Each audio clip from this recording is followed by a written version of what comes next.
Hello. This is a prepaid debit call from Shakim. An inmate at the Ross Correctional Institution. To accept this call, press 0. To refuse this call, hit. This call is from a DRC correctional Your facility input and is is subject to invalid. monitoring and recording. Utilization of an unapproved application and three-way calls to communicate are strictly prohibited and a violation of DRC policy. Thank you for using GTL. Thank you for using GTL. Peace, I'm back. Peace. All right, we back. So Love Hella Right, that book. It's a dope concept. The Love Hella Right novel. That book. That's a dope concept that you came up with. Explain to the people the concept of the book and how it came about.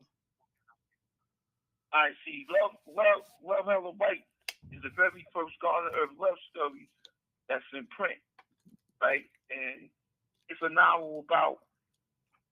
It's they explain it. It's about a man who's behind prison, was behind concrete and steel, and like being in prison is hard, man, especially with communication with females and stuff like that. So it's my first, not really my first, my second Earth. Mm-hmm. Like I met this female from New Orleans, and how we met, she wrote an article in the Father Saint newspaper, and when I wrote it back, I ain't write her in trying to pull her or nothing. I wrote it to commend her for her strength, because she was going through being down south, getting 9 ounces or so, talking about the black man is God. So people look at that different, because I know what I went through in the late 70s, early 80s, saying that, because they used to be like, yo, I'm God, and they used to like, yo, God, make it rain then. People had those types of little right. So anyway, when I wrote her, I was just commending her. I didn't expect her to write back. So when she wrote back, you know what I'm saying? I probably wrote back a couple of weeks later, and we was back and forth for a couple of months, but it wasn't nothing serious. So as years went by, and I'm going through the federal system, I'm getting transferred to different spots, and I always been a subscriber to the Father Saint newspaper. We call it the Power Paper. Mm-hmm. So I've been seeing little articles in there, but I didn't think it was her. So one day I wrote her, I'm in the hole, sitting in the hole. I wrote her, she hit me back. And she was like, yo, God, we've been building for months. I don't even know what you look like.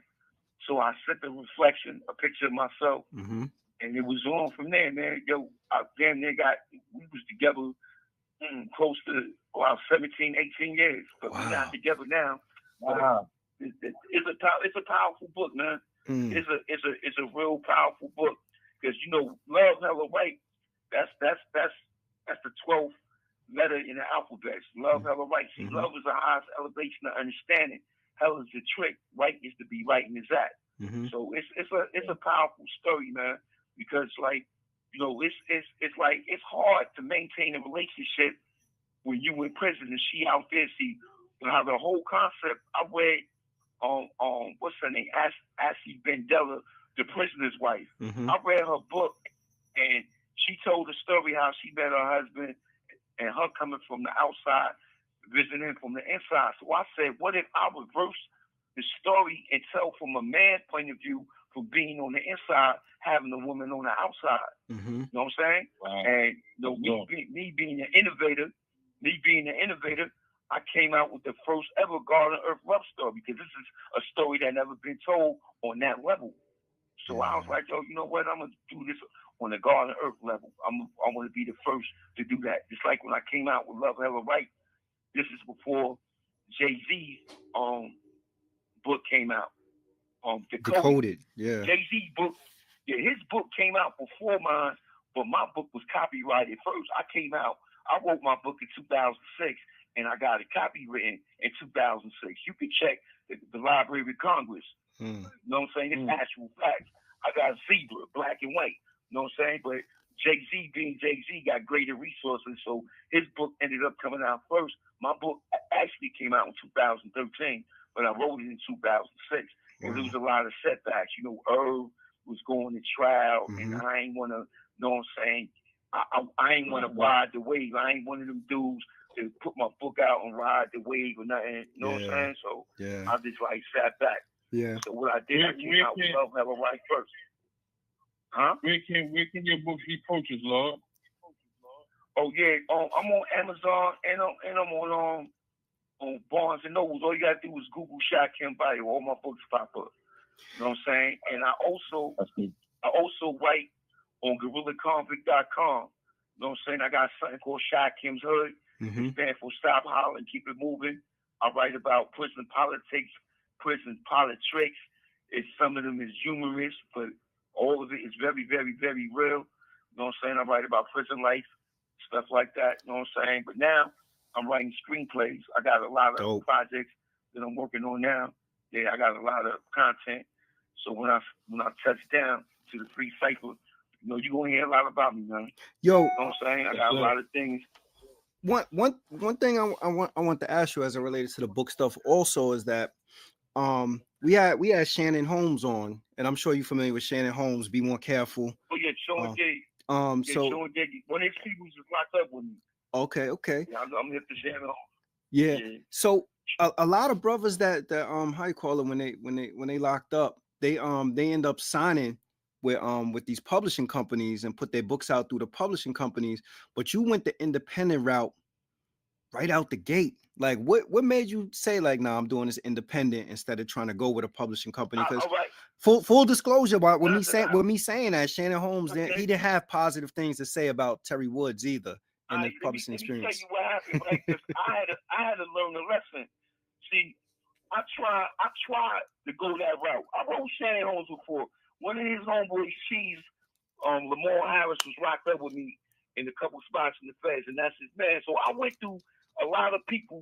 I went through what's her name, Wahida Clark. Okay. I went through a lot of little different spots, and what happened was my team was like, yo, son, man, we don't know you for doing that, man. We know you for making things happen. So I was like, yo, you know what, man? Because, you know, I was getting a couple little pennies while I was locked up. I took that money and started my own shit, man. Nice. You know what I'm saying? I just got tired of trying to jump through the hoops and people telling me how to tell my story. You know what I'm saying? Because I told my story only way I could tell it, which is being true, authentic, true and living and real. So I was like, yo, you know what? I'm gonna tell my story my way, man. So I started because I own 2 publishing companies now. I own Micah's 7 Publishing, with does books, and I own Kingpin, the Ink Pen Publishing, and that's I do screenplays with that. You know what I'm saying? I got me and my partner, we do screenplays. So I own 2 publishing companies. So with the books, I just felt like I wanted to do my own thing. I was like, man, you know what, man? I don't want to get signed to nobody, man. I want to do my own thing so I could tell my story the way it's supposed to be told. I wanted to be original. I wanted to be authentic. You know what I'm saying? I ain't want nothing watered down. Because you got too much, like too many people who's glorifying the game, and this game is not to be glorified. So I wanted to also give a lesson, especially to the younger generation. Because if I can't save the grown-ups now, I could save the children. Because I don't want them coming in here. You know what I'm saying? I don't want them coming in. Because I'm a street general, man. I you know, everywhere, like, you got to understand, everywhere I was on the street, I made money, and I did what I wanted to do. Everywhere I was in jail, I made money, and I did what I wanted to do. You know what I'm saying? But at the same time, I elevated. You know what I'm saying? I elevated. And that's another thing I wanted to bring up, too. Because right now, I'm fighting for my life right now. And I've been in Ohio. I left the feds. You know, I had 480 months, which is 40 years for a conspiracy. I had a 9-state conspiracy. So I ended up giving time back 3 times when Obama changed the crack law.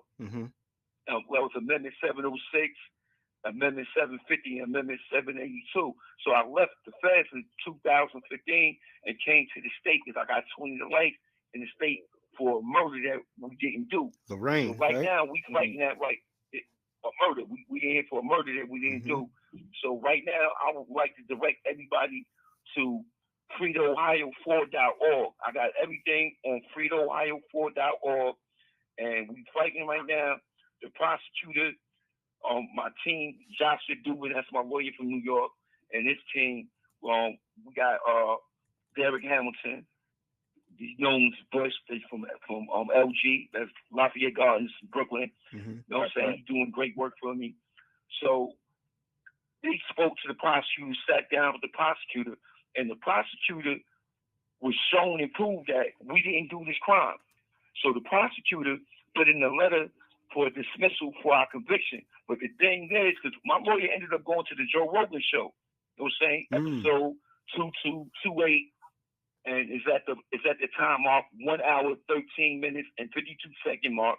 If you listen to it, he speaks 45 minutes about the case of John Edwards, Alfred Cleveland, Leonard Edwards, and Benson Davis, otherwise known as the Ohio Four. Anyway, the prosecutor put in a letter to dismiss our conviction, but the thing is, the prosecutor lost the election.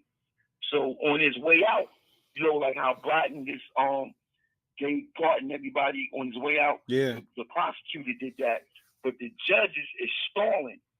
So they kicked the can to the new regime, and now the new prosecutor is trying to pull. He's trying to pull that the letter of dismissal. So that's what we fighting right now. Yo, so listen, we got a body with no murder weapon, no blood, no hair, no fiber, nothing ties to a crime, but this lying dude who recanted, right? Didn't he recant? Yeah, he came back. Yeah, he came back. Yeah, he came back 15 years later, went to the FBI and said he lied for the award money. That's all he wanted was the award money. And his father told him the story how to get the New York drug dealers out the way, because, you know, we was out here in Ohio doing what we want to do. You know what I'm saying? We was caught up in illusion. You know what I'm saying? It was really a trap. And the police, to get us out the way for destroying their community with drugs, they framed us for a body. You know what I'm saying? Yeah. So I would like everybody to go over there to freedomohio4.org. I got a petition on there, sign the petition. I got the prosecutors, the DA's letter on there. I got footage on there. I got all the newspaper articles to show that what's going on with the case. Yeah, we'll make sure we get that on the screen also. Yo, to be in prison is horrible, but to be wrongfully or falsely in prison must be even worse. Like, you know, how do you find strength to continue to keep fighting?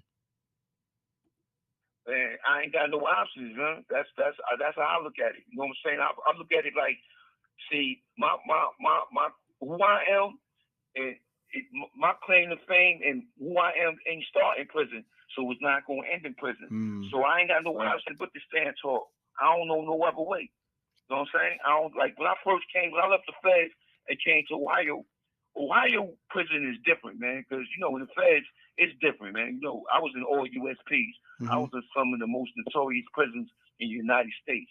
When I came to Ohio, you know, prison is prison, but Ohio is sweet.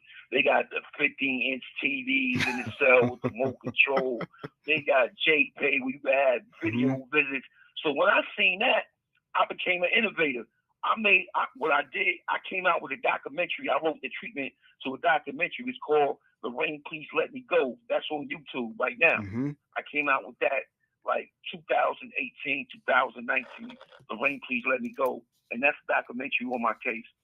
When I seen stuff like that, like they got toys over there, they got cell phones. Like, you know, we ain't supposed to have them. But it's sweet in Ohio, man. So they got a lot of luxury stuff in here to make you like lose focus of the battle of your fight to your ultimate freedom.